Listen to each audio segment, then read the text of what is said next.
为啥？哎嘛，还熬夜的，没看那来个我子，好吧？我养不的都那面来里那包括，比如讲看那是盘他吧哟。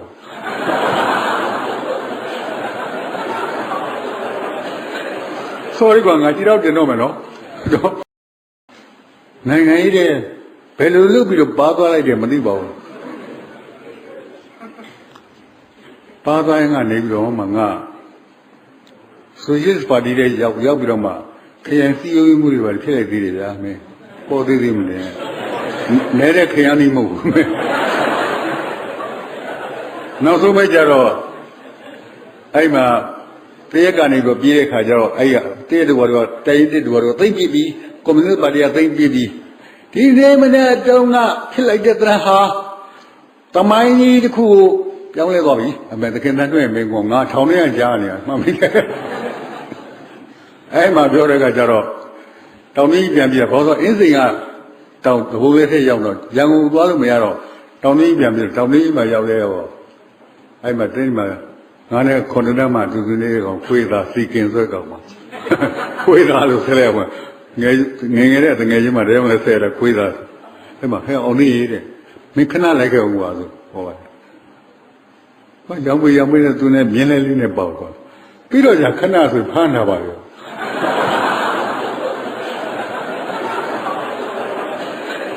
所以讲，我知道这弄没弄，这把路我把对家了嘛啊，盘到厂内开了，哈老久嘞，哈妈妈的娘们的，讲俺来家干的，哎你妈牛嘛，谁家知道你了？可能这一路的皮然不嘞，一路微博。现在不是苗来变了，大呗，哎，路那呗，他们先收费那个了，爸爸。那家了啊，这也路不路，这也路不路的。哎妈，他开交生说些多啊，他开交生啊，都旁边说也比的多，他开我个，现在俺那不来搞，哎，多啊，他们说也比的多，所以今年旁边是 economics life 啊。ဘာမှစီးပွားရေးပြဿနာလားအဲ့တော့တက်ကတူမှာပြဋ္ဌာန်းထားတဲ့ဘောဂဗီဒစာအုပ်ကြီးသူကအဲ့ဒါပါလာတယ်အဲ့တော့ထောင်ထဲရောက်လာတနေ့လူလိုနေလေနောက်ကျတော့မလွတ်တော့ငါစိတ်ညစ်လာပြီးတော့ဦးကျော်စိန်လို့ကျွန်တော်အင်္ဂလိပ်စာသင်နေတယ်လို့အင်းလကွာတဲ့သင်တာပေါ်တယ်ဆိုတော့ဘာသာအုပ်မှလည်းမရှိဘူးအဲ့မှာချိုတကူစက်ကလားရှိတယ်ဒီကောင်ကတငယ်ချင်းဒါမဲ့ကိုယ်ရဲ့ငယ်တယ်ဒါမဲ့အဲ့ဆိုလဲဆက်လိုက်မေလို့ဘာညာအဲ့လိုနေတာကြောပါရဲ့အဲ့လိုကလားဒီကောင်ကဝါတာဟဲ့ကလားဒါပဲဟိုခေါ်တာကဟိုရိုးသေးတယ်ဟဲ့ဟဲ့ကလားဒါပဲဟဲ့ကမင်းငါဂတုစာတို့တော့ဝယ်စမ်းကွာဗလာစာဟိုကောင်ဝယ်လာပါအဲ့ဒီမှာသင်ရတာအဲ့ဒီဘုန်းတော်ကပြတဲ့ဒီပြင်းအင်္ဂလိပ်စာလည်းမရှိဘူးအဲ့ဗမာစီးပွားရေးပြဿနာဆိုတော့ Burmese economics life ဆိုစာအုပ်ကြီးကထုတ်သင်ရတာဗျာသမီးပြောလိုက်အောင်ကမင်းရည်ရသိကောင်းတယ်တချို့ကလည်းငါခုတည်းကအလို့ရနေတယ် many locomotives were destroyed by the British Army during the evacuation ဟာ many locomotives ဆိုတာမိသားကောင်းတယ်မိသားကောင်းတော့များစွာဝိုးတဲ့ပြည်ပြည်စစ်တပ်ကဖြစ်ဖြစ်ခဲ့တယ်တဲ့သူတို့ဆုတ်ခါတဲ့ခါမှာတဲ့အဲ့တော့စစ်ကြီးပြီးတဲ့ခါကျဘယ်လောက်လိုတယ်တန်လန်းကဘယ်လောက်လိုဒါအတွက်ပြထားတာငါအဲ့ဒီစာကြောင်းတွေအင်္ဂလိပ်စာသင်ခဲ့ရတယ်ဘာမှမသိညာမှမကြီးနဲ့ကောင်မဟိုတကယ်ဖြစ်တာ their life a very another very life that there British Champlain to and BO မှာ champ ကိုမီနဲ့ဟိုဒီဘက်ကဘကိုးရမရှားထဲမှာတဲ့လူမြင်လေးတခုကြီးအဲ့ဒီလူမြင်လေးကတဲ့သိမြေဩဇာကောင်းတယ်ဒါမျိုးတွေသင်ရတာငါဒုက္ခကိုရောက်ဒါမဲ့ active specific ကိုအဲ့ဒါနဲ့တက်ခဲ့တာ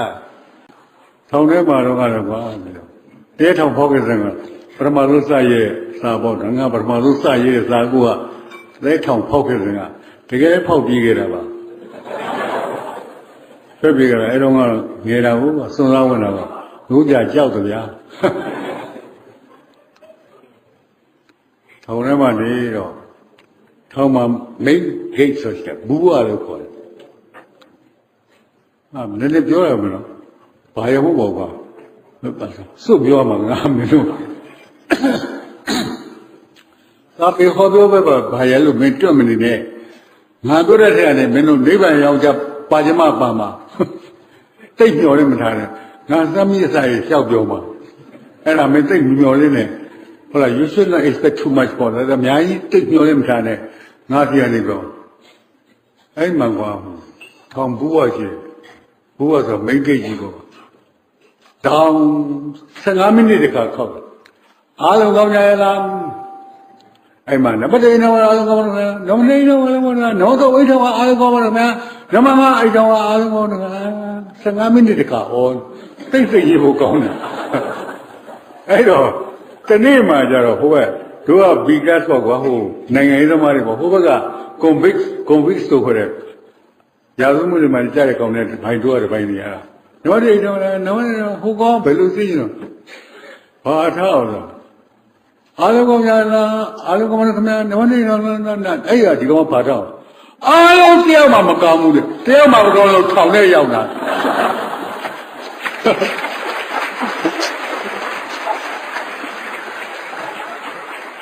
အားလုံးတခိုးနဲ့ဓမြကြီးပဲငါတယောက်ပဲကပိုက်တိုက်ငါဒီဘက်ကဒီဘာလို့မှမသိအဲ့တော့ချီဦးကျော်ကတချိတွေပါလေဆိုတော့ငါအဲ့ဒါသွားမှာဘယ်ပညာရှိရေးသွားမှလည်းမသိထောင်ထဲမှာမင်းတို့လက်ရှင်အောင်တချင်းဟုတ်လားတတ်တော်ဥစည်းပြောလိုက်ပြန်ကြောက်ပါတယ်အဲ့ဒါဘလူရေးသွားမှမသိဘူးငါမှအဲ့ဒါမှတ်မိနေသေးဗျာအရှိပဲဘူးစီပြောလိုက်ပြန်တော့အမြဲမရှိမေဥဒတိုင်းနေဝိုင်းရန်ကနေတို့ပတ်ဝဲခြင်းပြောလိုက်ပြန်တော့တန်စုရီတန်ရရဲ့ဝိုင်းရန်ကလို့နေဖြေမပြေကကြမပွေလို့မလောက်မငါမဝါတဲ့စာရီကျွလိုက်တောင်းအိတ်ထောင်လမ်းလီစက်တီးနွမ်းလျာမိုးကယိုပေထောင်ပါရရီဟောထောင်ဝါရာရီဆနမအေချမပြတ်ပါပြီအဆောင်အနေစီမံဘိုးကြီးဒုက္ခိုင်းနေစိတ္တရံနဲ့ထောင်စကံဒုစံမြေထောင်ကအိုပြိုးတော်မယ်ရင်းရင်ကနေ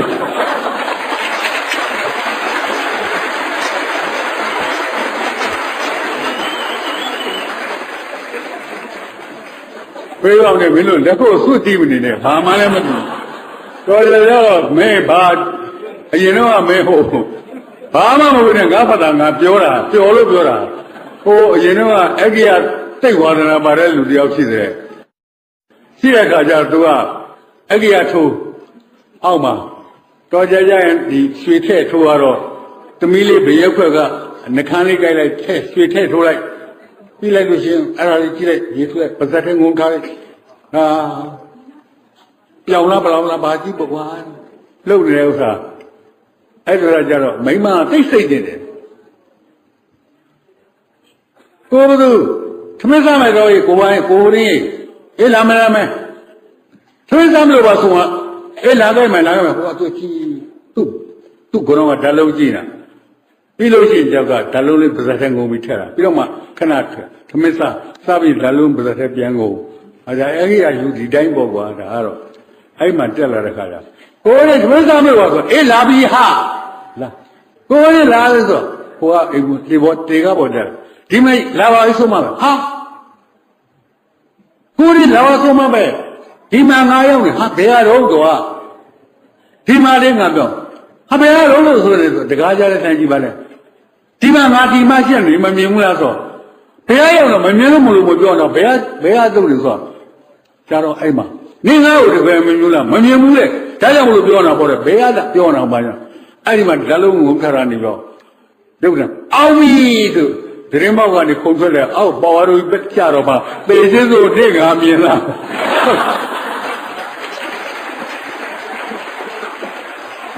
တောင်းနေကြလို့ကမင်းတို့လက်ခုပ်ကြည့်တာငါ့ကိုအဲ့ဒီပေါက်လို့မလား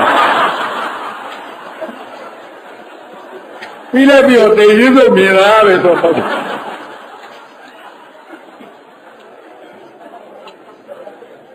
အလိုလိုမှမင်းတို့လက်ခုပ်တီးလို့ရှိရင်အစိုးရလည်းသိမကြိုက်ဘူးဘာမှညာမှမသိဘူးအစိုးရဆိုတာအစပဲယူတာဟာဘာလို့ပါ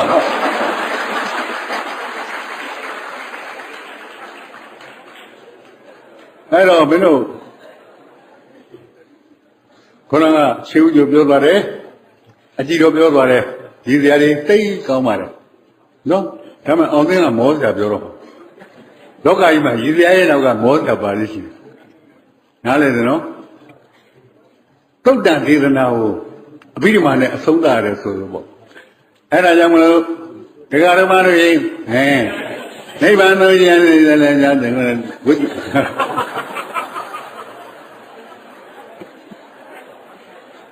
ီတော့ဘုန်းကြီးတစ်ပါးရှိတယ်ငါလည်းနောက်လည်းကြောက်ရသေးတယ်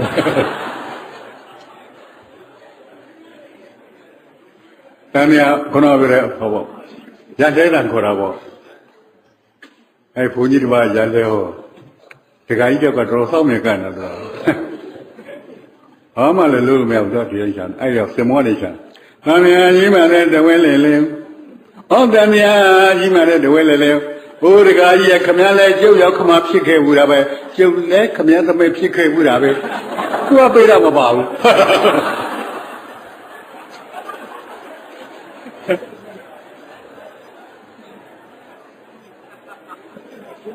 ဒီကညာကွာငါပေါက်တက်ခဲ့ရဒီလျှောက်ပြောလို့ဆိုတာဇေယျဆိုတာတော့ကြွားကြတယ်ကွာငါကျောင်းဆရာလည်းလုပ်ခဲ့သေးတယ်အဲဘုန်းကြီးတွေကျောင်းလည်းသိတယ်စစ်တဲ့ကတူမှလည်းလုပ်ခဲ့သေးတယ်ဆိုတာငါအဲ့ဇဲကတော်ဆုံးနေတယ်အဲ့ပါစစ်ဖို့ဆိုတဲ့ဥစ္စာလည်းပါဘုန်းကြီးများလူဆက်လာလို့ရှိရင်ညာဘက်တင်ရနာဘယ်ဘက်မရမ်းဘူးဟောဆိုလက်ထက်ဂျိုင်းလိုက်ကညှက်ထားတာအကျစ်ပါ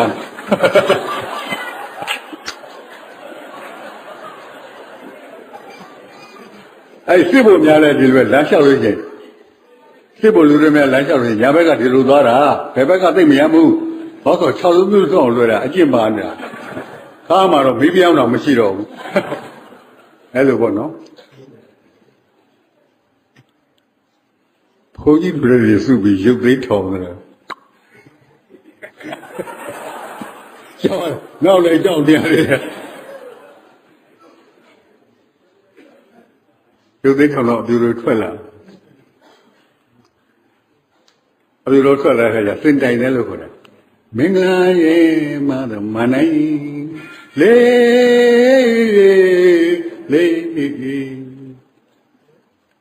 အဲ့ဒါဘုန်းကြီး3ဝါလောက်ရတယ်ဘုန်းကြီးကသင်တော့ထွက်လာတဲ့ခါကျစင်တိုင်လိုက်တယ်မင်္ဂလာရေမာသမနိုင်ဟာဘာတော့ဒါနဲ့အပြူတော်များများဝင်ဒါနဲ့မြင်းမြလောက်တည်ကြတော့ရှင်းမပါဘူးအတန်မပါဘူးဝင်းကြီးတွေထွက်လာတော့4-5ဝါလောက်ရတယ်ဘုန်းကြီးတွေဝင်စကားပြောတယ်ဝင်မင်းတို့တနေ့တနေ့တရားပဲသူများစီသမားလည်းဝင်မင်းတရားနှထုံးပါသည်3တုံးမှသည်4တုံးခန့်စီမှလည်းဝင်မင်းဟာဘာတော့ဝင်နေမြဲဝင်နောက်ကြတော့မင်းလာမင်းသမီးပါလာထွက်လာတယ်6ဝါ9ဝါလောက်ရတဲ့ဘုန်းကြီးတွေက2ပါးသွားတဲ့ချင်းဆိုတယ်မမလည်းသိချလိုက်ပါတဲ့အာယုံမမလည်းသိချလိုက်ပါတဲ့အာယုံ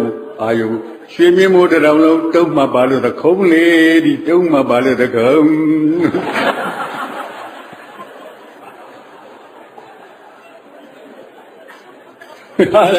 အဲ့လိုဖြစ်လွယ်မင်းတို့သိခဏနားထောင်ကြငါမှကြောင်းချအကျင့်ပါစစ်တဲ့ကလေးမလုပ်ဘူးစစ်ဖို့အကျင့်လဲပါလက်ခုတော့တစ်ခုမှမကောင်းဘူး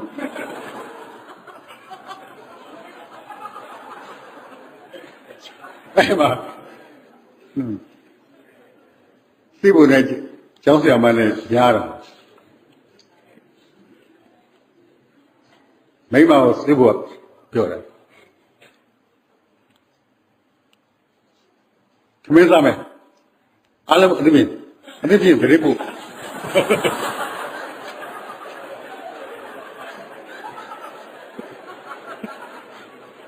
မိမလည်းအားလုံးသိပြီလာသားနိုင်ပြီမင်းတို့အားမကြသေးနဲ့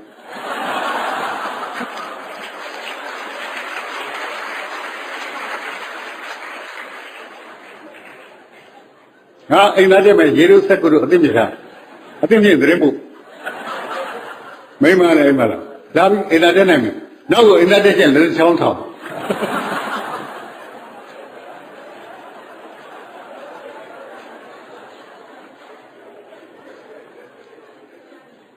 ထားလိုက်ပါတော့ အဲ့တော့ဒီစရာပြောတယ်မောစရာတွေပါမယ်ဆိုပြောကြတယ်နော်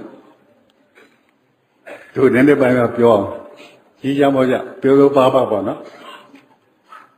ငါဘဝကိုလည်းငါပြောပါပြန်ပြောပြပါဒါမှပြောစရာပါစရာဘာတော့မဟုတ်ဘူး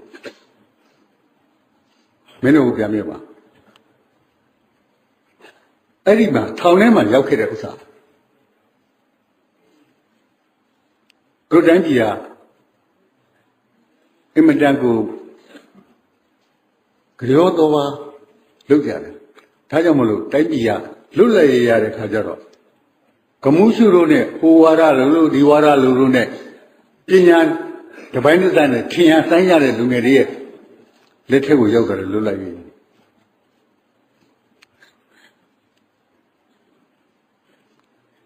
ငါလည်းငါပဲကတခါကျအစိုးရသိမကြိုက်ဘူးကွာငါမဟုတ်ငါမကြိုက်တာမဟုတ်ငါပြောတာဒီအစိုးရကိုစောကားရမဟုတ်ဖြစ်သွားတာကြီးပြောတဲ့ခါကျသူတို့ကလည်းသိမကြိုက်ဘူးပေါ့ကွာဟိုဘာလဲဆိုတော့တကြီးတယောက်နဲ့အဲ့ဒီမှာအယူမတယောက်ကိုတကြီးကဘာလုပ်တယ်မသိပါဘူးကလေးရရောသိရတော့အဲ့အယူမကိုနိကလေးသူနဲ့ရတကြီးနဲ့တော့ကြားတော့ဟိုကဝိုင်းရိုက်တယ်ဝိုင်းရိုက်ပေါ့အဲ့ဒီတကြီးတွေးတယ်ရိုက်တော့နောက်ကြတော့ဒီကလေးဘယ်သူနဲ့ရလဲပြောချင်မှုတော့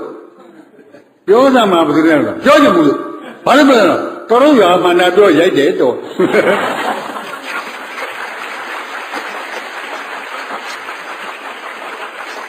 ဟုတ်လားငါပြောမိတာကွာတကယ်ပါမကွေးဖော်ပြောမှမပြောခဲ့တယ်ဆိုတာစင်ကာပူက1965ခုနှစ်မှာလွတ်လပ်ရေးရတယ်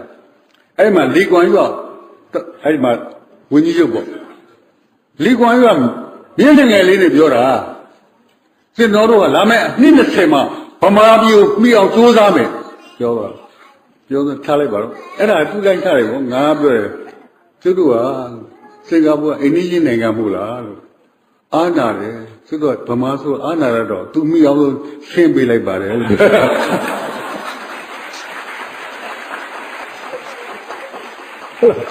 ဒါလေးပြောရတယ်ဗျာမှန်တာပြောလို့ဆိုရင်ငါဟောပြောပဲပြည့်ပြတယ်တော်တို့ရွာမှန်တာပြောရိုက်တယ်တော်ဆိုတကယ်ပြောတာပါခုစင်ကာပူတနေ့ရပဲပြန်လာခဲ့တာချူညိုလို့သိပါတယ်ဟိုမှာ3ပတ်လောက်ကြာတာငါသားလည်းအဲ့ဒီမှာရှိနေတော့နေပေါင်းဆန်နေလိုက်တယ်ပါပထမတော့နေဖို့မဟုတ်ပါဘူးအဲ့ဒါဘာလို့ဆိုငါသားကလည်းအဲ့ဒီရောက်ကစင်ကာပူငါပို့လိုက်ရတဲ့ဥစ္စာလည်းအရေးခင်တော်တယ်မှာသူကတီကောင်သွားပြီးခင်းနဲ့ပေါက်ထားဘူးတီကောင်စားပါတီကောင်စီကိုပြောတာ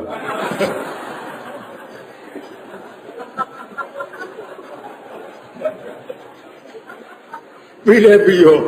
ထွက်လာတဲ့ခါကျတော့19လကြာပါ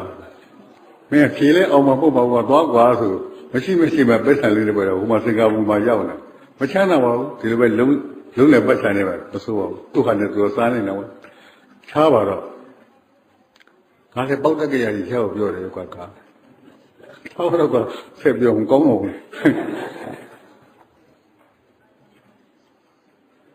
ပြောအောင်မယ်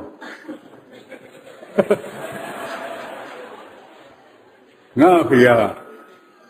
သခင်ကြီးမောင်နဲ့သခင်ခင်မောင်ဦးရဲ့ခင်ကြီးမောင်ဆိုတာ2ယောက်တောင်းလေးမှာသူတို့2ယောက်ထဲနဲ့ဒုံမှာတည်ုံထောင်တာနော်အဲ့တော့ငါဖေရအတွင်းဥက္ကဋ္ဌသခင်ခင်မောင်အတွင်းမှုကမ်းဝတ်မယ်လို့မရှိဘူးတစ်ခဲနဲ့အတူတူဟောဆို2ယောက်ပဲတစ်ခဲနဲ့အတူတူလိုက်တယ်အဲ့မှနေတော့ငါ့ကိုတယောက်ကရှိသေးတယ်ဘယ်သူလဲဆိုသခင်ပါတောင်းမှာကြားဦးလိမ့်မယ်အကိုဝင်းတော်တယ်သခင်ပါတောင်းကအဲ့မှာတောင်ကြီးရဲ့တောင်ပနာလေးစီမှာဝက်ကတိဆိုရွာရှိတယ်အဲ့ဒီမှာဘုန်းကြီးတစ်ပါးလည်းရှိတယ်အဲ့သခင်ပါတောင်းကလည်းအဲ့ဒီမှာအမျိုးသမီးတယောက်ကဘိုးတော်အင်္ဂလိပ်ပေါ့အင်္ဂလိပ်ဆိုမှခုစစ်ဘိုလ်တွေပါနေမှုပေါ့အမှန်ကလည်းတကယ်ကိုဟောပါတိတော်ပဲအရာရှိပါသူကဘိုးကသခင်ကဘယ်လိုပြောတယ်ဘာညာဆိုသိစမယ်လေသခင်ကဘယ်လိုပြောတယ်ဘာညာ ခင်ဘာကြောင့်ဆိုအခုအခပိုက်ဆံပေးထားတဲ့အတော့သခင်ပိုက်ဆံယူပြီးအမှုထောင်းတဲ့ကောင်ကဘယင်ကန်းနေစပြီးကြာတာအထိအစေကသူတို့တွေအားလုံးအစေကဒါကြောင့်သခင်မတော်ဟာ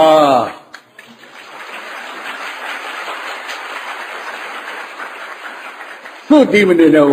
ပြီးတော့ရမှာမင်းတို့ကလည်းသေချစ်ဆုံးငါသိတာပဲအဲ့ပေါက်ကားလာမလုံးနဲ့နှောက်ပေးနေတာမင်းတို့ကလည်းငါလာတော့ဘယ်လိုကောင်းနေမှလဲငါကြောက်လာပြီမင်းတို့မြောက်ဥက္ကလာတပြေးနဲ့မင်းတို့လို့တဲ့ဟိုရွာသားကြီးကလည်းနေရကြီးတဲ့အဲ့လိုလုပ်တဲ့ခါကျတော့မှသခင်အဲ့ဒီမှာမှ YMBA စီအောင်ဆက်သွားတဲ့ခါကျတော့လက်အုပ်ချစရာမလိုဘာကြောင့်လဲဆိုလို့ရတနာသုံးပါးမှပါလက်အုပ်ချစရာမလိုအဲ့တော့ကအင်္ဂလိပ်တူအရေးပိုက်ဘာညာမျိုးတော့မှမဟုတ်ပါကျွန်တော်တို့အဲ့လိုလုပ်တဲ့ဒီမှာလက်ဥချစရာမလိုဒါပြည့်ဆရာတွေပဲလို့လုပ်အောင်လဲဆရာတွေကိုပြောလို့ချင်းယူသေးစွာနဲ့လက်ပိုက်ပြီးပြောဟာမင်းအဲ့လိုလုပ်တာအဲ့ဒီမှာ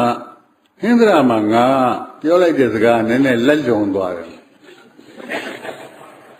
ပဇက်လွန်တော့တာပေါ့လက်လွန်တာမဟုတ်ပဇက်လွန်အဲ့တော့ကျွတ်တူဟာလို့အဲ့ဒီကိုထီအောင်လက်အုပ်ချတဲ့ဥစ္စာဖြုတ်ခဲ့တဲ့တိုက်ပြီလို့သခင်ဆိုတဲ့နာမည်နဲ့လုတ်ခဲ့တဲ့တိုက်ပြီလက်အုပ်ချစရာမလိုဘူးဆိုတဲ့တိုက်ပြီအဲ့လိုလူမျိုးတွေရဲ့တိုက်ပြီကအခုလွတ်လပ်ရေးရမလို့အနှစ်30လောက်ရှိတဲ့ခါမှာလူမြင်ရှိခိုးခြင်းတွေပြောကြ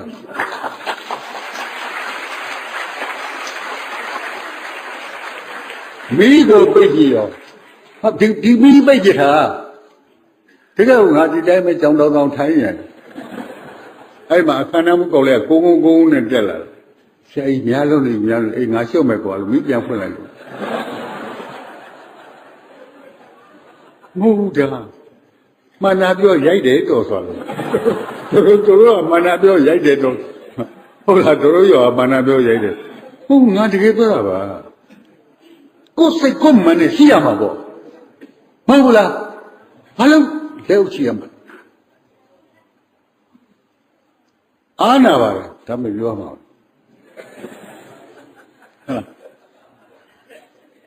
အဲ့တော့ပြန်ပြောမယ်ငါလည်းပဲဒီပြောချင်တာတွေလျှောက်ပြောမှာနော်ပြီးတော့မှဝိုင်းနာပြုတ်တဲ့ခါကျမှအချုပ်ကိုရောက်လာလိမ့်မယ်ကိုယ်စားဘာမှကိုမသိငါပြောနေတာဘာမှမသိသေးဘူး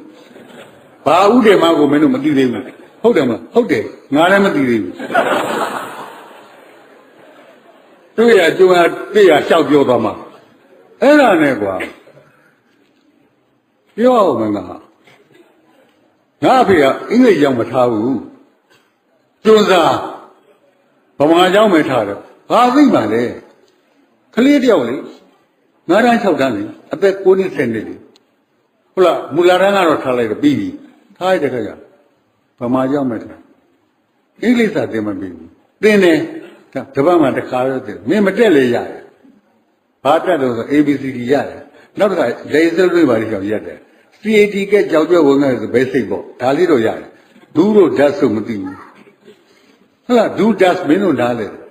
ဘယ်နေရာမှာဓာတ်တော့ဘယ်နေရာမှာဒူးဘယ်နေရာမှာ dit မင်းတို့ငါမသိဘူးအဲ့မှာဖြစ်သွားတာကောင်းလေးတွေကောင်ပြောကောင်းလေးတွေသေချာမှတ်တာမင်းတို့အဓိကထားပြောမှာငါ့ကိုဘာပြောလဲဆိုတော့ငါမဟာဝိဇ္ဇာကွာငါဒီ distinction position 1ဟိုရှိခေတ်ကဆိုရွှေသိပ်ပေါ့ဒါပေမဲ့ဒီပြည့်ရရွှေရမရှိတော့ဘူးအဲ့တော့ရွှေသိပ်တောင်မရနိုင်ဘူးအဲ့လိုရောက်ခဲ့တာ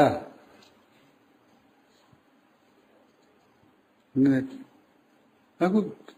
ဒီရက်စီမှာရောက်သွားသေးတယ်ဆရာတပည့်တွေပဲဘာမပြောဘူးဘာခွင့်ရမှမတောင်းဘူးအဲ့ခုဝေကြီးတွေပါတပည့်တွေပါနောက်ထားဒါကြွားလို့ဖြစ်အဲ့ဒီမှာနေတဲ့ခါကျတော့အဲ့လောက်ကြောင်စစ်တဲ့ကတူရောဘာလို့ငါနောက်စာရေးဆရာဖြစ်လာတယ်ပေါ့ကွာအောင်သိဘာညာပြလာတာအဲ့မှာဘွဲရသွားတဲ့ကောင်လေးတွေကငါ့ကိုဘာပြောလဲဆရာတို့ကခေကောင်းကိုပြီးခဲ့တာကိုတဲ့နားသာရီးမနေတဲ့ရီးစရာရဲ့နောက်ကမောစရာပါလာလိမ့်မယ် ခေတ်ကောင်းကိုမမှီခဲ့လို့ငါ့ကိုပြောရင်တော့ဟုတ်ပါတယ်ဆရာတက္ကသိုလ်ခေတ်ကောင်းပြီလေပေါ့မင်းခေတ်ပြတ်တာကြုံမှုလားလို့မင်းလေခေတ်ပြတ်တာကြုံမှုလို့လားမင်းတို့ကမှကြုံမှုအင်းလေးအပြေးဂျပန်အဝင်ဂျပန်အပြေးအင်္ဂလိပ်ဝင်ဘုံတွေချလိုက်တယ်ဆိုလို့ဟာမင်းတို့ကဘုံချတဲ့သတ္တနာပြည့်တယ်ဆိုတာမင်းတို့ကရုပ်ရှင်နဲ့တွေ့ဘူးလားငါထွက်ပြေးကြရတာကွာဟုတ်တယ်ကိုရှိမှလည်းစက်သက်မှပြီးတော့ရှေ့တွေသေးသွားတဲ့ကောင်စောလဲဆွဲကောင်ဘုံကြီးပေါ်မှာတက်တယ်ကြလို့မလို့ဘုံကြီးတက်တယ်ကြလေဆိုအလောင်းရှာမရဘူးကြုံလို့မရဘူးမင်းကြုံမှုသလားလို့ပြာဘုံကွာပြေးပြီးတော့မှတော့ကနေပြန်လာတဲ့ခါကျပြာဘုံပဲတွေ့တာကိုယ့်အိမ်နေရာမမှတ်ဘူးတကယ်ကြတာမင်းအကုန်လုံးတလင်းတောင်ကြီးပြာဘုံကြီးဖြစ်သွားတဲ့ခါကျကိုယ့်အိမ်နေရာမမှတ်ဘူးလို့မင်းတကယ်ကြတာအဲ့တော့ဟိုတစ်ပင်ကတို့အိမ်ရှိအဲ့ဒါကိုနေကြရတာငါအဲ့ဒါသူပြောတာအဲ့ဒီမှာမှဖြစ်ပြပြီဆိုရင်ပထမဆုံးစပိတ်တာအကြောင်းပေါ့နောက်ဆုံးမှပိတ်တာရဲစခန်းဟုတ်လားဘာဒီကောင်နဲ့စွတ်လက်ကုတ်ကြီးနဲ့ဘာမှလည်းမသိပဲနဲ့ရဲစခန်းပိတ်တာသဘောကျနေတာမသိဘူးဘယ်လိုကောင်းနေတော့ဒီမြောက်ဦးလားကောင်းနေသိကျစ်ပါတယ်ကွာငါပြောရတယ်ဆိုအကုန်လုံးငြိမ်းသွားလို့ပြန်ဖွင့်လို့ရှိရင်ပထမဆုံးစဖွင့်တာရဲစခန်းနောက်ဆုံးမှဖွင့်တာအကြောင်းဘယ်အကြောင်းလဲသိလားမူလနာကြောင့်ပဲကလေးတွေဒါပဲမလွတ်တော့ဘူးဘယ်ချိန်ဘုရားမှမသိဘူးဘယ်ချိန်စသရပြေမှမသိပဲနဲ့အဲ့ဒီမှာကြီးခဲ့ရတာပညာမတတ်ဘူးဘာမှလည်းမတတ်ဘူးအဲ့ဒီမှာမှဂျပန်ကိုတော်လာမယ်ဖက်စစ်ကိုတော်လာချရမယ်ဘာညာဆိုလွတ်လိုက်တယ်မယ်ဘိုးကျောင်းဆန်းတို့ဘာလို့ပြည်သူရဲဘော်တွေဘာတွေအကုန်လုံးပေါ်လာပေါ်လာတဲ့ချိန်ကမှတခါတည်းဟာလွတ်လိုက်ရမယ်ဖက်စစ်တော်လာရေးဘာညာပေါ့ကွာလွတ်လပ်ဖို့ကြံစီရင်ကွဲအကြမ်းမနီးနဲ့လက်နဲ့ဆူရပြီအမှုကိုသုံးရပြီဥရေထုံးနဲ့အညီစေကံကြကြအာနာဖီဇံတပိတ်မောက်ရညီတွေးရင်နှောလိုက်ချင်းမီတို့ဘာတွေလာလုံးကြီးနေရဲ့အလုတ်ကိုစက်ထုတ်လီပြီးတော်လာမိုးရေးသူတွေးပြီးအသက်နဲ့လဲလို့ဆိုသားဝင်ပြီထိုလူကရင်ဆိုင်တိုက်ပွဲဆင်နွှဲပြီးဗမာတမတော်ရဲဘော်ရဲမေများအသိရှိပြီးကြောက်ရင်လွယ်တကယ်ရဲမမင်းဖြစ်မည်လူငယ်တွေစိတ်ဓာတ်များဟာဟိုရုပ်ပေါ်မှာတီးအိမ်ရဲ့ချင်းကိုဘိုးမဲသုံးလို့တိုက်ကြပြီရန်သူကိုလားအသေးလို့တော့တချို့ကမကြီးအိုးအဲ့ဒါတွေလွတ်လာရတော့ကြံကြနှောင်နေသည်ဗမာမြေဘုံကိုတွေးတဲ့ရေးဖို့လိုပါပြီမတရားလည်းတို့မခံပျောက်ကြတတ်ပွဲရန်ညီဟာတွေးပါပဲရိုက်တယ်အောင်သိတော့16ဆက်ကုန်လေဟာပညာသင်ဖို့ကိုသတိမရတော့ဘူးလွတ်လိုက်ရေးဒါပဲအဲ့ဒီမှာပြည်သူရဲဘော်ကလည်းရဲဘော်တွေကိုအထင်ကြီးလိုက်တာတက်မတော်ကလည်းဒီတက်တဲ့မတော်တဲ့ကောင်တွေတကယ်ပြောတဲ့တက်မတော်သူ့မတည်တော့မြင်မလားအတကားနဲ့ငါဘာငါပြောတဲ့ဥစ္စာဒေမမှုလှုပ်တာနဲ့ရာဇဝမှုဖြစ်ကုန်လိမ့်မယ်သွေးနေတာရဲ့ချွေးနေတာရဲ့စစ်တိုက်တဲ့နေရာဝဲအသက်ဆုံးညာလေးတော့တဲ့တဏှာလောက်စရာငယ်စားတော့ရာဝဲအစင်းလည်းခံကြတယ်ဆိုတတိကုန်းနဲ့ရဲ့ဗမာဓမ္မတော်ကြီးကိုသာဝင်နေစွန့်စားတဲ့သူတွေရဲ့ကျေးဇူးကိုမျှော်တွေးလို့ဗမာသွေးကိုနှမပေးကြမှာတဲ့အဲ့တော့မှတယောက်ကရန်သူတွေကိုအသိနှက်နဲ့ရန်သူတွေကိုအသိနှက်နဲ့စေတနာရှိလို့လို့ပါကွယ်ပုံပြီးပြောဖို့ရဲ့ဟဲ့တို့ကြီးတော်ကြီးကိုဘာငါပေးမယ်ကောင်းဘူးလားယူမယ်ဗမာတိုင်းမှတ်သားကြွယ်နှစ်ပေါ်တိုင်းပြည်မာတကယ်စစ်တီအပေါင်းကိုကောင်းမွန်စွာရကြိုက်ထားလို့ရပေးလို့အင်မတန်ရည်ယူတယ်အဲဒီလိုဗမာဓမ္မတော်ကိုတတ်နိုင်တယ်လို့ကူပါကြဖို့နမူနာပြလို့ကျွန်တော်များဆိုပါခဲဟာဖေတာသိမ့်မောင်တို့ဆိုတဲ့ချင်းရဲဘော်တွေကမျက်ရည်ကြတဲ့ဂျူလီဟောမှာ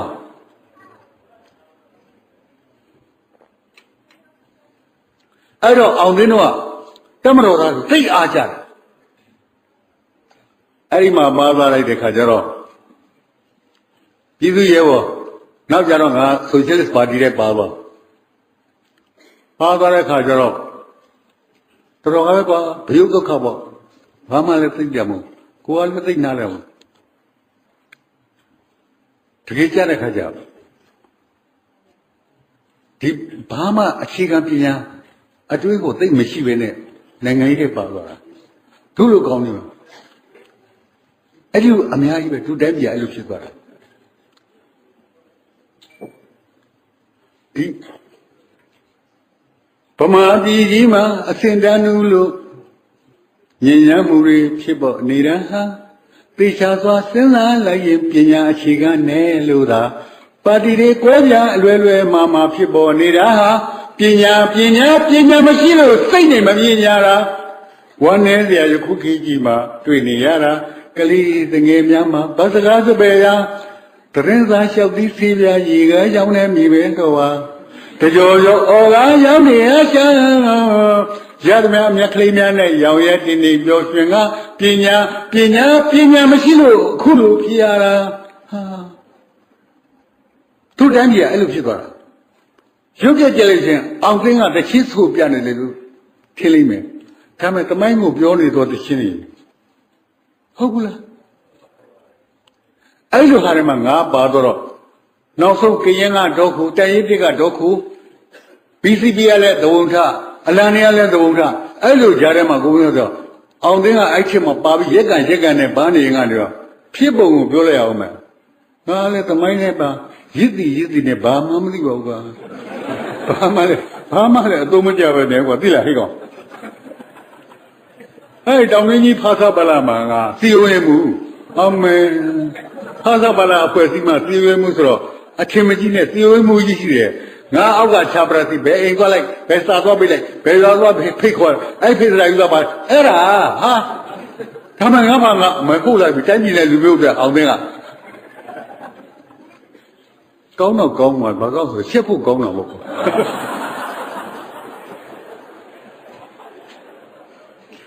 ါမဲ့အဲ့တုန်းကအောင်သိန်းလို့ပြန်တနာတယ်ဒါမှတကယ်စိတ်နဲ့လုပ်ကြတာပါအဲ့ဒီဥက္ကဋ္ဌကဘာလို့လဲဆိုတော့ဦးအောင်တန်းဘေးဦးအောင်တန်းဆိုဘိုးကျောင်းဆိုင်ရဲ့အကိုဦးအောင်တန်းအဲ့ဒါသွားဖြစ်အဲ့ဒါဦးအောင်တန်းရင်ပေါ့ကွာဥက္ကဋ္ဌကြီးလေငါတီးရုံးကိုချက်ပရာစီဟိုပြေးလိုက်ဒီပြေးလိုက်ဆိုတဲ့ဆိုဖြာလေးခွေးမောက်ပေါ့ကွာ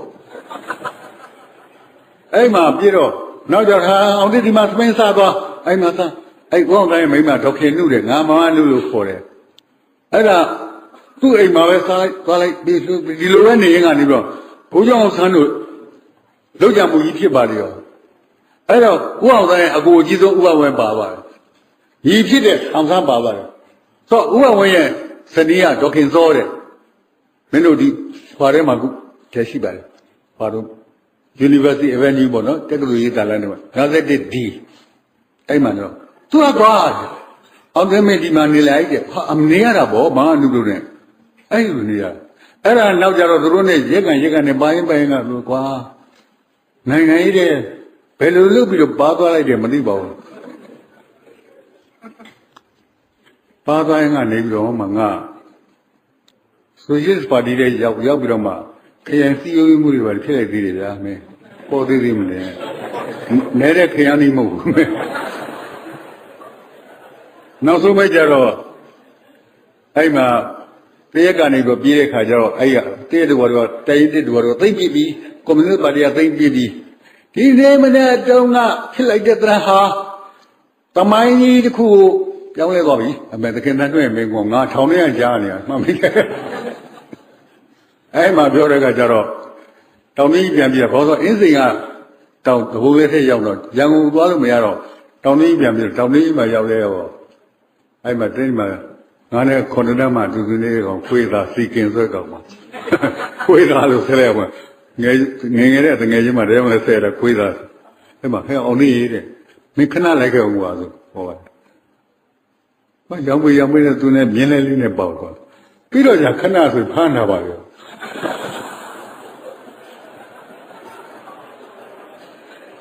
sorry ကွာငါကြည့်တော့တင်တော့မယ်နော်ဘာလို့အောက်ကတွေးကြလို့တော့ငါဖမ်းတော့ထောင်နဲ့ထည့်ထားတော့ဟာတော့ကျိုးနဲ့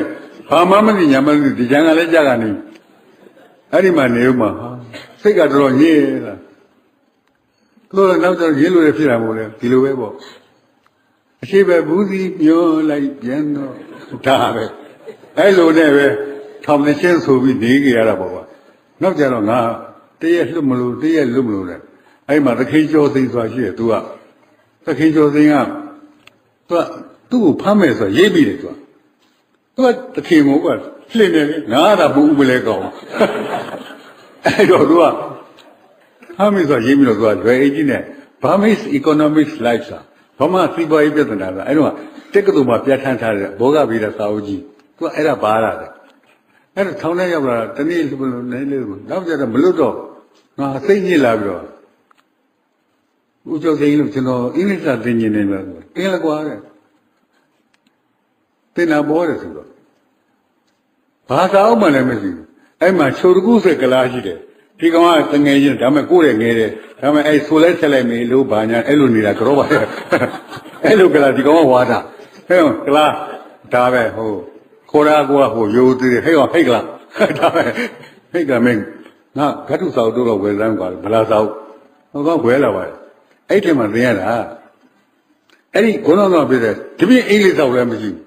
အဲ့ဗမာစီးပွားရေးပြဿနာဆိုတော့ Burmese Economics Life ဆိုစာအုပ်ကြီးကထုတ်သင်ရတာဗျာသမီးပြောလိုက်အောင်ကမင်းရည်ရသိကောင်းတယ်တချို့ကလည်းငါခုတည်းကအလို့ရနေတယ် many locomotives were destroyed by the British Army during the evacuation ဟာ many locomotives ဆိုတာမိသားကောင်းတယ်မိသားကောင်းတော့များစွာကိုပြည်တိစစ်တပ်ကဖျက်ပစ်ခဲ့တယ်တဲ့သူတို့ဆုတ်ခါတဲ့ခါမှာတဲ့အဲ့တော့စစ်ကြီးပြီးတဲ့ခါကျဘလောက်လိုတယ်တန်လန်းကဘလောက်လိုဒါအတွက်ပြတာငါအဲ့ဒီစာကြောင်းတွေအင်္ဂလိပ်စာသင်ခဲ့ရတယ်ဘာမှမသိညာမှမကြီးနဲ့ကောင်မဟုတ်တကယ်ဖြစ်တာ their life a very another very life that there between Champlain to and BO မှာ champ ကိုမီနေဟိုဒီဘက်ကဘကိုးရမရှားထဲမှာတဲ့လူမြင်လေးတခုကြီးအဲ့ဒီလူမြင်လေးကတဲ့သိမြေဩဇာကောင်းတယ်ဒါမျိုးတွေသင်ရတာငါဒုက္ခကိုရောက်ဒါမဲ့ active specific ကိုအဲ့ဒါနဲ့တက်ခဲ့တာနောက်ကြတော့အဲ့ထောင်မကြီးကရှိတော့အဲ့ဦးကျော်စင်းကထောင်မကြီးကိုသွားတောင်းတယ်ဦးလောက်မောင်ကမိတိတိဖြစ်နေထောင်မကြီးရဲ့ပေါ့သူ့သားတွေကလည်းရှိတော့သားတွေသမီးတွေတင်တဲ့ကလေးဆောင်များမရှိဘူးလားမောင်နဲ့အင်္ဂလိပ်စာသင်ကျလို့ပါပေါ့ဆိုသူ့သားအငယ်ဆုံးကစကဲကြီးကရောက်မရှိဘူးတဲ့ရှားကြည့်စမ်းပါစားကြည့်တဲ့ခါကျဘာတွေ့ဆိုပရိတိရိယကျတဲ့ဆယ်ရန်တင်တဲ့စာအုပ်အဲ့ဒါပထမဆုံးဆယ်ရန်တင်တဲ့စာအုပ်နဲ့စတင်ရတယ်although I was a full commander of the brigade one was K2 women and had every home to be other အလို့ရတာအဲ့ဒီမှာအင်္ဂလိပ်စာသင်တာသိစိတ်ဝင်စားစာသင်တယ်တကယ်ကိုနားထောင်တော့ခုကစပြီးအရေးကြီးတာပြောတော့မယ်အကောင်တွေအကောင်မတွေဟုတ်တကယ်ပြောတာပါချစ်လို့ပြောတာကြောင်းစရာလေအဲ့ဒီလိုလုပ်ပြီးတော့သင်လိုက်တဲ့ဥစ္စာနော်ဘယ်လောက်ချစ်အောင်ဆွဲလိုက်လဲဆိုအင်္ဂလိပ်စာကိုအိမ်မက်တယ်စိတ်ချက်တစ်ချောင်းနဲ့တော့စိတ်အရွယ်ကအပြင်ကိုလဲရင်ပတ်ရှင်တဲ့အရွယ်သူတို့ထောင်နဲ့ထည့်ထားတော့လွယ်လို့မရဘူးအရွယ်သမီးမိမသိပ်ပိုးခြင်းတဲ့အချိန်ထောင်နဲ့ထည့်ထားတော့အထက်ဆက်တော့မမြင်ရဘူးငါမ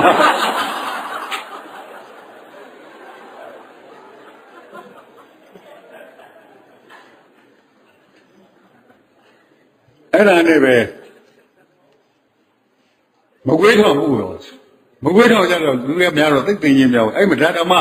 အဲ့ထောင်မကြီးရလေဗျာခုလေးငါစိတ်ထဲမှာကောင်းဒီလူကြီးမတွေ့တော့ဘူးအဲ့စာအုပ်ကပြန်တောက်ထားလိုက်တယ်ခုနကလေဆယ်တန်းစာအုပ်ကသူ့သားငယ်ဆုံးကန်ညက်ဟာဒါတော့ပြန်တောက်လိုက်တာဘာတတ်နိုင်မှာတော့ထောင်ရောက်တဲ့ခါကျအဲ့မှာဦးတောင်းတယ်ရှိသေးလားမသိဘူးသူက supply officer အဲ့ငါရဲ့ဒီခုနကပြောဦးကျော်စင်းရဲ့တငယ်ချင်းပေါ့အဲ့လူရတဲ့လူတစ်မျိုးဘယ်လိုလူမှန်းကိုမသိဗမာဝိတုကိုမဖတ်ဘူးအင်္ဂလိပ်ဝိတုပဲဖတ်တာဟာအဲ့လူရတဲ့တောင်းတင်ရတဲ့သူတို့ချင်းကတငယ်ချင်းတွေဆယ်တန်းတော့ အောင်းနေနဲ့မသိတဲ့တိုင်အောင်တင်းကအင်္ဂလိပ်စာသင်ရင်လို့ကောဟာငါအင်္ဂလိပ်စာသင်ငါမှစာအုပ်ကမရှိဘူးကွာတဲ့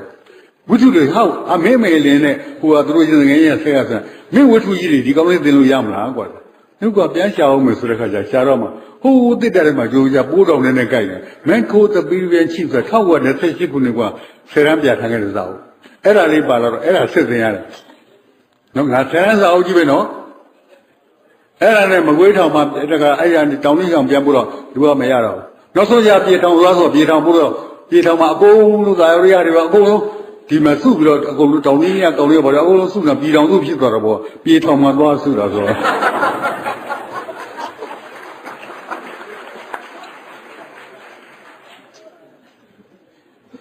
အဲ့ဒီတော့ဘာသာဥဒုလာရတယ်ဆိုprisoner of Zenda ဆိုဇင်နာအကျဉ်းသမားပေါ့အဲ့ဒါလေးလာရတယ်အဲ့မှာနည်းနည်းမှသိရတယ်နောက်ကြတော့တို့တရားထောင်ပို့ပြီရောဗျာဟာတရားထောင်ပို့တရားထောင်ကြတဲ့ခါကျငါအင်္ဂလိပ်စာတော်လေးရတယ်အဲ့ဒီမှာပြောရမယ်နော်လောကမှာနော်ကန်ဆရာအဲ့ဒါပြောတာမိတီ you are not allowed to read another page of like this ဘဝမှာစာမျက်နှာကြောဖတ်လို့မရဘူးနော်နားလဲကောင်ကမဘောသူဘိကလေးဆိုသူ့ပဲမင်းတော့လှမ်းပြောနေတာပြီးတော့ဘဝမှာစာမျက်နှာကြောဖတ်လို့မရဘူးဝိထုတို့ကိုစာမျက်နှာကြောဖတ်လို့ရမှာ but you are not allowed to read another page of life no အဲ့ဒါနဲ့သွားတဲ့ခါကျအဲ့ထောင်ထဲမှာဘယ်သူပါလာလဲဆိုအရာရှိကြီးအစုံမဲအဲ့ထဲမှာတယောက်ကထူးထူးခြားငါနဲ့ရေသက်စုံပေါ်လာဆက်ရှင်မင်းကြီးဥပ္ပယဥပ္ပယဆက်ရှင်မင်းကြီးပေါ့ဟာသူက MABL ဟာ MABL တိတ်တော်တာဥခေမောင်ကြီးနောက်ရဲမင်းကြီးဥပ္ပယဆိုလည်းပါတယ်ရဲမင်းကြီးဆိုကိုမင်းကြီးဘုပေါ့ရဲခရိုင်ရဲဝင်လို့ပေါ့အဲ့တော့ငါ့ဆရာကိုကျော်စင်းကပါတော့အောင်သိင်းနဲ့မင်းကအင်္ဂလိပ်စာတော်တော်တက်လာပြီတဲ့ငါ့ကိုဆယ်တန်းသင်ပေးတဲ့ခုနပထမစသင်ပေးတဲ့ဆရာကမင်းကတော်တော်တင်လာပြီတဲ့အဲ့တော့ဆရာနဲ့တပည့်ကနည်းနည်းကွာမှတင်လို့ကောင်းတယ်ကွာအဲ့တော့တဲ့မင်းကငါတင်ရတာနည်းနည်းခက်သွားပြီတဲ့ဥခေမောင် AC အပ်ပြီလေဥခေမောင်ကြီးက MABL ဟာ MA အောင်မနာ BL ပြီးတော့ session မကြီးကောင်းတာပဲမဲထောင်ထဲမှာကျောင်းအပွဲလို့သိ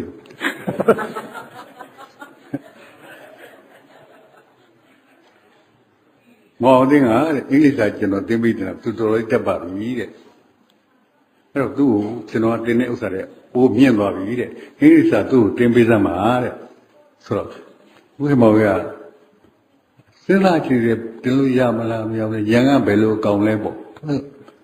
ရှားပါလေထောင်းလေးကိုလုပ်ပြရတယ်အဲ့တော့မှသူဖတ်နေတဲ့ဥစ္စာဘာလဲဆိုတော့ Tales from Shakespeare ဆို Shakespeare ရဲ့ Tales ကိုစကားပြေးနဲ့ပြန်ရေးထားတာဒီတို့ဆယ်တန်းမှာပြထားတာမဟုတ်ဘူးကဘာမှာကိုသိနာမည်ကြီးတယ်စကားပြေးနဲ့ပြန်ရေးတဲ့အခါမှာမူလပြတ်တဲ့ရတ္တပေါအောင်ရေးနေမှလို့နာမည်ကြီးတယ် Charles Middleton ဆိုကဘာကျော်မိမကြီးရဲ့စာအုပ်အဲ့မှာသူက the tempest ပထမဆုံးဝတ္ထုဖတ်ကြည့်တာနဲ့ငါပြန်ပြောတယ်ဆိုအဲ့ဒီမှာတစ်လုံးလားနှလုံးလားမသိဘူးအဲ့ဒါ vocabulary ငါမသိဘူးဒီနှလုံးတော့ကျွန်တော်မသိဘူးပေါ့အေးဟုတ်တယ်အဲ့ဒါဘာပဲပြီးတော့ငါပြန်ပြောရပါတယ်အဲ့ဒါနဲ့သင်တာအဲ့ဒီမှာနေတော့ထောင်ထဲမှာဆိုတာဒီတိုင်းကိုဖဲဝိုင်းရှိတယ်ကွာအဲ့တော့မင်းတို့လိုဟိုပြတ်ခိမို့တပည့်တမှုခေအပြင်းပြရိုက်ကြတာတပည့်တန်းတမှုပါညာအဲ့လိုငါတနေ့ကျတော့ဒီဘက်မှာထိုင်နေဒါမှငါကြွားနေတာနော်ဒါမှငါကြွားတာဟာအကြောင်းမဲ့မဟုတ်ဆိုမင်းတို့မှန်းလို့ရပါတယ်အဲ့ဒီမှာငါ English Digest ဆိုစာအဲ့ခုနကပြောတဲ့ဘာလို့ခေါ်တာတရားထောင်ရောက်တဲ့ခါကျတော့ B class မှာပေးတဲ့စာကြည့်တဲ့ကိုသုံးဝင်ရတယ်အဲ့တော့အဲ့မှာဆိုတော့အဲ့မှာ English Digest ပါတယ်အဲ့မှာဘာဆိုဆောင်းပါလေးဆိုတာ Trends of Burma ဗမာပြည်လို့ရှိကရင်များဆိုတဲ့အကြောင်းကိုပါလာတော့အဲ့ဒီမှာကရင်တွေကိုပေါ့ဟာလေအင်္ဂလိပ်ရဲ့အပေါ်မှာသစ္စာရှိတဲ့အကြောင်းပါလေးရေးထားတယ်ပေါ့ကွာထားလိုက်ပါတော့အကြောင်းအရာတွေကမပြောတော့ပါဘူးအဲ့တော့ငါကရင်ရတဲ့သဘုံထားနေချင်းအဲ့မှာမလို့ အဲ့မှာကိုကျော်စင်းကငါဆရာကိုမူရင်းဆရာကိုကျော်စင်းကဖဲဝိုင်းထဲမှာထိုင်လို့ဥပအေးကလည်းအဲ့မှာထိုင်လို့ခုနရဲမင်းရဲပါရဲဝန်ပေါ့ခရင်ရဲဝန်ထိုင်တော့ငါကိုကျော်စင်းတို့ကဖဲတုခရီးကနေဘာလဲကွာဒီမနားတော့ဆိုတော့ငါအဲ့တိုင်ချက်ဆရာဟောဖတ်ပြနေပြီးတော့မှပြီးသွားတယ်အဲ့ဒါကြောင့်ဖြစ်တာဗျာနာမည်အဲ့တော့ကဖဲကင်ပြီးတော့နေတဲ့ခုနကပြတဲ့ခရံရဲဝန်ဥပအေးကဖဲချက်ခရီးကိုင်းနေကလှည့်ပြီးတော့နောက်ကြည့်မောင်သိမ့်အဲ့ဒါပါတော့ဟာငါလန့်တော့သူကသူရှိတယ်လေငါလည်းကခွေးဟောခွေးပြတဲ့ဒုလောက်ရှိတဲ့ကောင်တော့လန့်ဟာဟုတ်တယ်ဘာတော့လဲဆိုဟိုအင်္ဂလိပ်ကန်ရက်ပါလို့တရားလေးပြရတယ်မင်းကတော့အမျက်အဆက်ဆုံးမှာပဲကွာငါရှိတယ်မင်းတို့တင်းသွားတာခု၄လလောက်ပဲရှိတယ်မင်းက digest ပတ်နေပြီတော့ဟမ်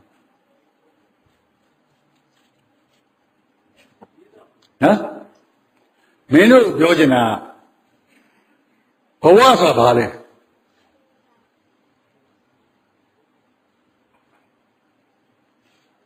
ပြောစမ်းဘဝဆိုတာဘာမသိဘူးလားသိတယ်ခုပြောစမ်းသမီးပြောစမ်းဘဝဆိုတာဘာလဲဟာ if you don't ask me I know but if you ask me I don't know မမေးရင်သိတယ်မေးရင်မသိတော့ဘူးအဲ့ဒါမဟုတ်ဘူးလားသမီးမွေးမလာလို့ရှိရင်ဘဝဖြစ်မလား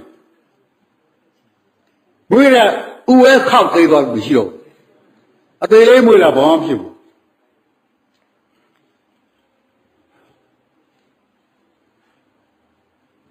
မင်းအသက်ဘယ်လောက်ရှိလဲထားပါတော့35ဖြစ်မယ်45ဖြစ်မယ်ငါ85အဲ့ဒါအချိန်မဟုတ်လား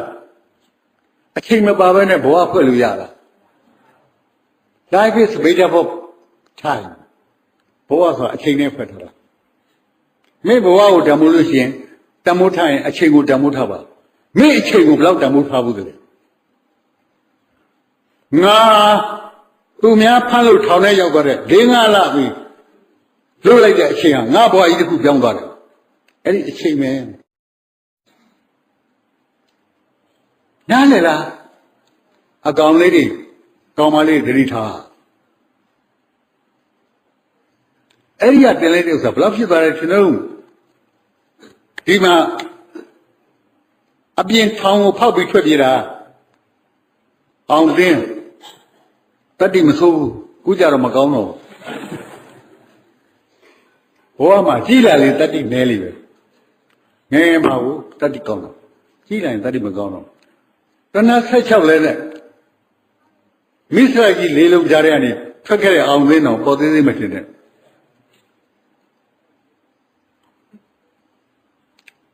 ထွက်ပြေးကြတာရောက်တယ်လွတ်တယ်ထားလိုက်တော့မပြောဘူးအဲ့ဒီထောင်ကပြေးလိုက်ခါကျဘယ်ရောက်သွားလဲဆိုရေတံချောင်းရောက်သွားတယ်အဲ့တော့ရေတံချောင်းကအစိုးရသိမ်းထားတာအဲ့ဒီရေတံချောင်းတော့ကအဲ့ဒီမှာအမေရိကန်ပေါင်းကြီးစစ်ပေါင်းကြီးတွေဝယ်လိုက်တယ်အဲ့ဒီစစ်ပေါင်းကြီးက30လောက်ပဲပေးရတယ်အဲ့တော့17ကျပ်လောက်30လောက်ပဲပေးရတယ်ညာဘက်ကပေါင်မှာအိတ်ကြီးတအိတ်ဘယ်ဘက်ကအိတ်ကလေးပေါင်မှာနောက်ကအိတ်ပြီးတော့ဘေးအိတ်ဒီအများကြီးပဲစစ်တပ်ကိုညာဘက်ကအိတ်ကတော်တော်ကြီးတော့ညာဘက်ပေါင်မောကအိတ်ကကြီးတော့ဝိထုစာအုပ်ထည့်လို့ရတယ်အဲ့ဒီမှာ Michael West ရဲ့ dictionary ထည့်ထားတယ်အောင်သိအဲ့ဒီနည်းနဲ့လုပ်ခဲ့တာနောက်ဆုံးပိတ်ကြတော့ဆယ်ရန်အောင်နဲ့တခါပဲဖြစ်တော့အလေရမြတ်ဆရာဖြစ်တယ်ဝေကောလိတက်တယ်ကြားတော့မယ်နော်တမီးကြားပြရတယ်အဲ့ဒီဒီ second year ရောက်တဲ့ခါကျတော့မစ္စချန်ဆူဆိုတာတရုတ်မကြီးဟောင်ကောင်ပေါ့ဒါမှအမေရိကန်မှာဝယ်ရတယ်မိမကြီးဗမာလူတလုံးမှမတောင်တရုတ်မကြီးအင်းလေးစာဌာနဒီနေ့မှရောက်တဲ့ခါကျ second test ပြီးတယ်ပြီးမှ answer paper တွေပဲသူစစ်ပြီးRoman 161ပေါ့ဟုတ်ကဲ့ present ma'am ငါပြောရှိပါတယ်ပေါ့ the best answer you make ဟာအခါဆုံးပဲအတန်းနဲ့ချိန်မလား ကသိုလ်မှာအဲ့ဒါမျိုးဟာသိရှိခဲ့တယ်ဒါမင်းတို့သိဘူးနောက်ကြတော့ debate in English ခေါ်တယ်အင်္ဂလိပ်လိုစကားလိုပဲလုပ်တဲ့ခါမှာ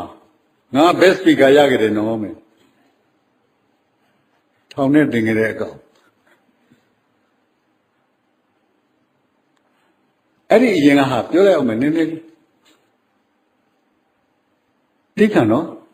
ပြောတဲ့သဘောမျိုးမထင်ပါနဲ့နော်အဲ့ဒီဦးအောင်တန်းကဘိုးရောင်ဆန်းတို့လောက်ကြံခါတော့သွားတယ်ဆိုမှတ်မိလားပြောခဲ့တယ်နော်အဲ့မှာရန်ကုန်ပါသွားသေးတာပါသွားသေးတဲ့ခါကျဦးအောင်တန်းရဲ့မိန်းမဒေါခင်နုလေငါမမနုလို့ခေါ်လို့ရှိတယ်အဲ့ဒီသူတို့ရဲ့ညီမအငယ်ဆုံးပြောက်ရှိတယ်ဆက်လက်တင်နဲ့ခုတော့သေးသွားရှာပါပြီငါမလှလို့ခေါ်တယ်သူ့တကယ်ကြီးတော့ကမခင်လှတယ်သူကဘီဒီသူက ISC ဘိုင်ကိုဖေးတက်တယ်အဲ့တော့စနေနေ့ကြာလို့ရှိရင်သွားပြီးတော့ငါခေါ်ရတယ်ခေါ်တဲ့ဆိုဒရိုင်ဘာရှိပါတယ်ကိုစိန်ဖေးတဲ့သူနဲ့သွားသူကဒရိုင်ဘာကားနဲ့ရနေဒါပေမဲ့ငါအဲ့မှာသွားပါလာတဲ့ဆောက်အဲ့အခမ်းအနားမှာတော့တင်လာခေါ်ပြီးကားရောက်နေလို့ပြောပြပါစနေနေ့လားတနေ့နေ့တနေ့လို့ပြောရပါရနေအိမ်မှာစားတော့ပြီးတော့ညနေရက်မှပြန်ပို့ရတယ်ဒါဟာသူတို့အဲ့တော့လည်းကျောင်းသားနေတယ်ကွာဒါမှမများဘူးအဲ့ဒီမှာနေတော့အဲ့မမလှဆိုရေနောက်ကမခင်လှဆိုသူမခင်လှကိုလည်းမလှပဲငါခေါ်တယ်သူကဘီရီယာသူတို့တငယ်ချင်းမို့လို့တော့ခေါ်တာအဲ့ဘီရီသွားခေါ်တော့ဘီရီမှာရှိတဲ့ TTC ခေါ်တာပေါ့ကွာအဲ့အခန်းကဥပကြီးကပကြီးဥပကြီးကတိတ်ကောင်းတယ်အဲ့ခန်းကြီးသူ့ကိုဆွဲထားတာငါအဲ့ဒါပကြီးဝါသနာပါခုလေးဝါသနာကြိုက်တယ်အဲ့မှာကြည့်နေတော့တမီးပြောအောင်မနော်ပါလာလေအဲ့ကန်းလေကျောင်းသူတွေနဲ့ကျောင်းသူတွေလာတွေ့ကြဟိုဘက်ကျောင်းသားလေးတွေလာတွေ့သူတို့စကားပြောရပြီးကြတချို့လည်းနှစ်ယောက်တော့သူတို့ပြောတယောက်သူလည်းနှစ်ယောက်တည်းသူတို့ပြောပေါ့တခါလေးပဲအင်းရဘက်ကိုအတွဲဖြစ်လေဖြစ်ရင်အင်းရဘက်ထွက်တော့ပေါ့အဲ့လိုဖြစ်နေတော့လာပြီးတွေ့တဲ့အချိန်မှာမပြောမှန်းကြည့်ရတော့အကုန်လုံးဆရမ်းအောင်မိတာကြီးပဲတက္ကသိုလ်ကျောင်းသားတွေလေငါဒီနေရာကိုဘယ်တော့မှမရောက်နိုင်တော့ပါလားသမီးရဲ့ငါမျက်ရည်ဝဲလာတယ်တကယ်ပြောတာဘုရားစုပါသည်အဲ့တဲ့ဖြစ်ခဲ့တယ်ပြီးတော့ငါလှက်အဲ့ဒီလိုအောင်သိမ်းနောက်ကြတော့အဲ့တက္ကသိုလ်မှာဆရာပြန်ဖြစ်လာမဟာဝိဇ္ဇာကုံလူနဲ့ပြောချင်တာကမင်းဘယ်တော့မှနှုံလေးကိုမလျှော့ပါနဲ့တခုတည်းရှိရမင်းဘဝဆိုတာအချိန်နဲ့ဖွဲ့စည်းထားတယ်မင်းဘဝကိုတန်ဖိုးလို့ရှိရင်အချိန်ကိုတန်ဖိုးထားပါတာပဲ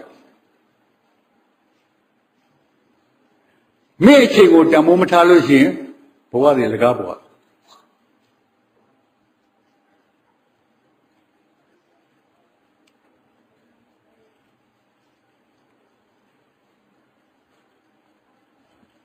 စေတနာရီတော့ခွဲတော့မယ်ဟမ်နည်းနည်းပြောမလားရှားလားဟုတ်ရပါတယ်စွတ်ဟောပြီးတော့ကြာတော့မဟုတ်မိမတယောက်လို့ဘုန်းကြီးကတရားမချနိုင်ဘူးမချနိုင်ရင်ကလေးရင်နဲ့ဒီကွယ်နဲ့အိတ်နဲ့ကလေးကိုစိတ်ဆွဲဆိုသေချင်းစိုးတိတ်မြစ်ဖေကကိုရတိတရားမချသေးဘူးပေါ့မျိုးတော့မလုံးနဲ့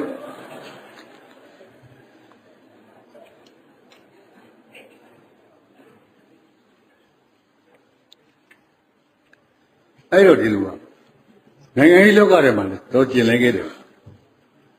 သားခဲ့တယ်ပေါ့ငယ်ပေါ့ကွာအဲ့မှာကျင်လဲတဲ့ခါကျတော့ကာလ်မတ်ရဲ့သင်္นานနေလေလင်းနေစဉ်ကာလ်မတ်ဟုတ်လားSocialism, communism, ဒါတွေသင်္นานနေရလဲတက်ခဲ့ရသေးတယ်ကအဲ့ဒီသင်္นานထဲမှာရှိတဲ့အထက်ထဲမှာမင်းတို့အကောင်တွေမှတ်ထားငါပြောမှာ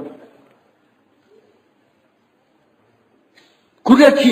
တချို့တွေကငါမယုံပါဘူးခုမလက်ခံဒါမှတချို့တွေတိတ်ကြိုက်တယ်ခုတည်းချိအဲ့ဒါပါလဲဆိုတဘာဝအပေါင်းလှုပ်အားညီညာရင်တန်ဖို့ပဲ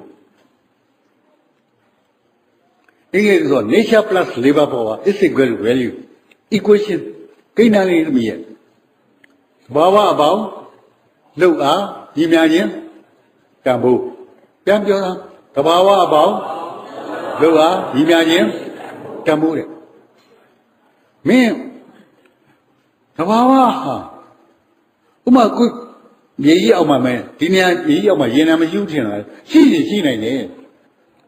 ကြောက်တော့ဗရမမရှိဘူးပြောနိုင်တာရှိနိုင်တယ်ဒါမှသူ့ဘာသူရှိနေဘာတန်ဖို့ရှိတော့အဲ့ဒီရင်နာအဲ့ကြောက်တော့မင်းဖော်ထုတ်လိုက်လို့ရှိရင်တန်ဖိုးရှိလာတယ်ဘာပေါက်ထားလဲလောက်အားပေါက်တယ်အခုမင်းခဏကရေမိုးရတယ်ရေရတယ်ဒါမှအဲ့ဒီရေတန်ဖိုးမရှိဘူးလားရှိတယ်ဒါမှအဲ့ဒီရေပြင်းနေလို့ရမတယောက်ကခန္ဓာခွက်တဲ့တက်လာလို့ရှိရင်သူကတန်ဖိုးတက်ဘာလို့လောက်အားဝင်သွားလို့ဟုတ်ဘူးလားအဲ့တော့အခုငါစကားပြောနေဘာနဲ့ပြောနေလေနဲ့ပြောနေတာမင်းလေပတ်စံပေးရလားအလကားရနေတာပဲဒါမဲ့ခုပြောတဲ့ခါကျထွက်လာလေပါရလားဟုတ်မှဟိုနားမှာရွှွန့်ရှိတယ်ဟိုဘက်လေခွက်ထဲမှာရွှွန့်နေရှိတယ်အဲ့ပဲရွှွန့်နေပါယူရသားပဲအဲ့ရွှွန့်ကိုမင်းဒီတိုင်းထားရင်ဒီတိုင်းပေါ့ဘာမှတန်ဖိုးမရှိဘူးမင်းလောက်စာလုံးလိုက်ရင်ဘာဖြစ်တော့တရားကိုမင်း300လောက်ဖြစ်ဖြစ်ပဲလက်စလုံးတရားကိုလေဟုတ်လားအဲ့တော့သူကပြောရစားဘဘကအပေါင်းလုံအားဒီမြတ်ချင်းတက်ပေါ့လေအလကားရတယ်ခုငါအသက်ရှူနေမင်းတို့အသက်ရှူနေပိုက်ဆံပေးရတာဒါမှအလကားရတယ်ဆိုတော့မင်းဆိုင်ကယ်ကိုသွားလေထွေးလို့ဝါချော့သွားပြီးတော့ပြတာခမရဗျာကျုပ်ပေးစမ်းမလို့ခမရလက်ကလေပဲလကားရတယ်ဆိုပါရိုက်တော့မှာဟုတ်ဘူးလားဘာပေါင်းတာဒါကြောင့်မလို့တဲ့ဓာတ်ထောင်သဘာဝအပေါင်းလုံအားညီပြရစ်တယ်မို့တဲ့အဲ့ဒီမှာသဘာဝဒီအလကားရတယ်ဒါကြောင့်သဘာဝကိုဖြုတ်ချလိုက်လို့ရှိရင်လုံအားညီပြရစ်တယ်မို့တဲ့ဒါကြောင့်အဲ့ဒီတမိုးကိုအလုံးလုံးထူထားလဲရလိုက်တယ်ဆိုအဲ့ဒါဆိုရှယ်လစ်တော်ကြီးရဲ့ပထမဆုံးပေါ်ခဲ့တဲ့အခြေခံ equation ကြီးအဲ့ဒါပဲဗျာနားလည်လားကိုပြောတာနောက်တစ်ခါဟိုမှာကတော့လောက်ဆုံးလုံးလုံးနဲ့လောက်ဆုံးလုံးမလုံးဘူးတဲ့ gain မင်းဥပုပ်လို့ရင်ဥစိကြီးသွားပြီဟုတ်လားမင်းအဲ့ဥပုပ်မှာကနုတ်ထက်လိုက်ရင်ဥစိကြီးသွားပြီသဘောသလေးပါပေါ်တာ higher the valueလုံအားဝင်လေတမိုးကြီးလေဒါကြောင့်လုံအားတိလာတမိုးဒါပေမဲ့ community တော်လှန်ရေးလုပ်တဲ့ခါထဲမှာငါသိတဲ့ပြောတဲ့စာမင်းတို့လက်ခံခြင်းခံမခံခြင်းနေငါပြောတဲ့စာသူတို့ short တွက်တဲ့ဥစ္စာအရေးရှင်တွေကိုဘေးချိတ်ပြီးတော့တယ်ဒါပေမဲ့အရေးရှင်တွေအုပ်လို့တော့ short တွက်တယ်အဲ့ဒါကြောင့် community ဝါဒနည်းနည်းရင်းရင်သွားတာအခု big gate မင်းတို့ကြားဦးမှာပေါ့ကွန်ပျူတာမှာ Windows တွေပါတယ် big gateတန်းချီချမ်းသာတာဟာလို့သူပေါက်ပြားပေါက်နေတာမှမဟုတ်ဘူးစဉ်းစားတာဟုတ်လားပြောချင်တာကအရင်ပြောမယ်ဒီဟာကိုထားလိုက်တော့သဘာဝအပေါင်းလို့ဟာညီမချင်းတမို့ဟုတ်လားကောင်းပြီမင်းမွေးတော့ကဘာပါတော့သူတို့ပဲဟာမွေးတော့ကဘာဘူးသူတို့ပဲရွှေလင်မနဲ့အချင်းသေးဘေးမွေးတဲ့မင်းသွေးစုဝရိများမှာတဲ့ရွဖွာလို့တရားမင်းနဲ့ကိုမြိုင်ရင်လို့တင်းလဲပဲလူဒီပြင်အောက်မှာအုပ်ဖို့ကနှုံးနဲ့စနုံးတော်ကိုမျိုးမြေပြင်သားမှာကုပြည့်ချက်နဲ့ဘာသုံးနဲ့မွေထုတ်လိုက်သူတင်းလဲပဲလူဟိုရင်းဒီရင်ဘယ်သူမှနှခါအဖို့မပါလာသူခြေနှချောင်းလက်နှချောင်းခေါင်းလေးအလဲမှာပြူဘယ်လူလဲဘယ်ပါပဲလူတွေကဆွဲထုတ်လိုက်တဲ့လူတိုက်ပြည်နိုင်ငံတော်ကိုအုပ်ချုပ်သူဘယင်ကကြီးလဲကျုပ်လိုလူအာလုံးဒုဒုထားပါခမရလဲလူခမရတူမှဖျားမထူပါအင်္ဂိတ်ဘူလန်ဂျမ်မရုရှားလူဘယင်ကကြီးလဲခမရလူကျုပ်လိုလူမွေးစဉ်ခါအလုံးအတူတူမင်းနိုင်ငံနဲ့အတူတူပဲမွေးတော့ကမင်းဒီတိုင်းပဲဒါမဲ့ငါကိုငါလှုပ်အားတော်သွင်းထားတယ်ဒါကြောင့်ငါ MA ဖြစ်လာတာမင်းကိုမင်းဘယ်လောက်သွင်းတယ်လဲဟာဒီနေ့ငါပြောချင်တဲ့ point နဲ့ဒါပဲမင်းကိုမင်းဘယ်လောက်လှုပ်အားသွင်းထားတယ်မင်းအချိန်ကိုဘယ်လောက်သုံးထားတယ်လဲတန်ဖိုးရှိရှိမင်းအချိန်ကိုဘယ်လောက်သုံးချတယ် မင်းကိုမင်းဘယ်လောက်လုံအသွင်းထားလဲလုံအသွင်းသင်းသလောက်တမိုးရှိမှာပဲဒါပဲကောင်းလေးတွေတတိရှိပါဘဝကိုစိန်ခေါ်ပြစ်သမှာငါကိုငါလုံအသွင်းပြင်မယ်ဆိုမလို့ဆိုမှာကိုခိုင်းရတယ်သူများခိုင်းမှလို့လို့ရှိရင်ကြုံခေါ်တယ်ကွာကိုခိုင်းမှသခင်စိတ်နားလေယောက်ျားကွာကောင်မလေးကယောက်ျားဆိုဆရာသူကောင်လေးတွေပဲပြောမိန်းမရောမိန်းမပေါ့မိန်းမတွေရဲ့တတိကောင်မမပြောနဲ့ငါရှိသေးတယ်မိန်းမတွေရဲ့အစားကိုကလေးမိုးဝင်တာတခုတည်းနဲ့ငါဆလံပြည့်တယ်ဟာလွယ်တာမဟုတ်ဘူးကလေးမိုးကငါမမွေးဘူး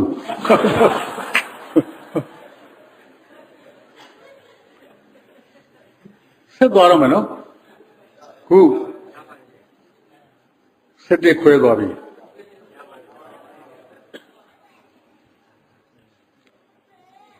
ကိုကြီးရအောင်ပါလိမ့်မယ်